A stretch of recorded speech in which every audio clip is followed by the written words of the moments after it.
So, one of the biggest problems that I hear, especially in the healing and the mindset spaces, is that you want to charge more, right? I always hear this, I want to charge more.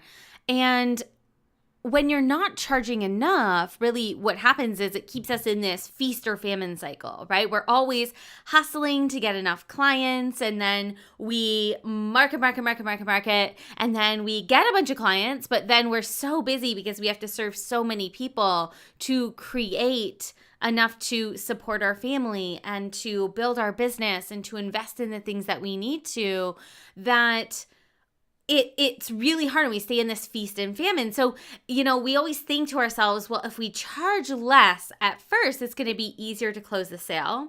Not true, right? We can't charge much more than anyone else in the space or anyone else online.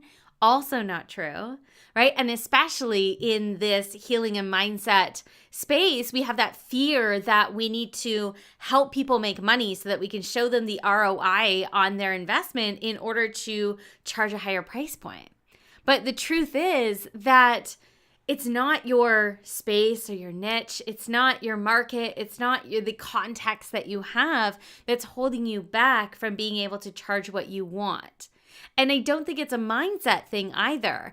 For many of you, you know what you're worth and you want to be able to charge what you're worth, but it's been really difficult for you to do that. And so the real issue here is not that you want to be able to charge more, but you can't find the people or you can't find the niche or whatever.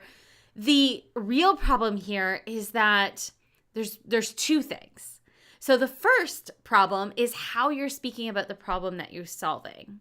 So we see a lot of times where coaches, especially in this niche, are calling themselves, heart-centered business or heart-centered coaches or heart-centered life coaches. Or, I've even seen things where, it's like intuitive healer. People don't know necessarily what that means, right? And so if you were teaching, say, meditation to somebody, what is the real problem that you're solving? Well, the real problem that you're solving is performance, right? It's stress, it's anxiety, it's, there's so many things. And so when we talk about what it is that we do, instead of saying, I teach people how to meditate so that their life gets better, we should say, I help people to move past stress so that they can perform better in their jobs, so that they can get promotions and live the life that they actually want to live. And that's a lot more powerful to people because those are the things that are keeping them up at night.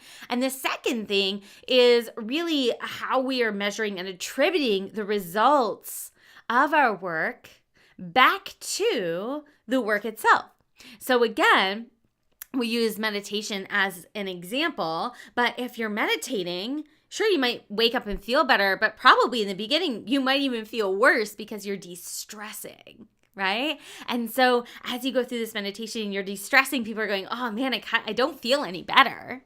And they have to stick with it. And so how do we measure those results? And how do we communicate how people are going to feel throughout the process?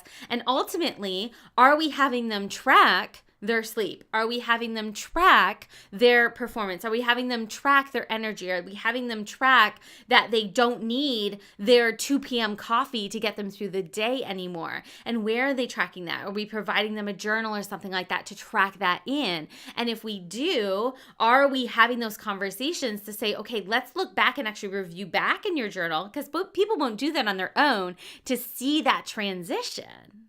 Right? And so if you'd like more help in the messaging, we actually have a really great resource inside of our free group.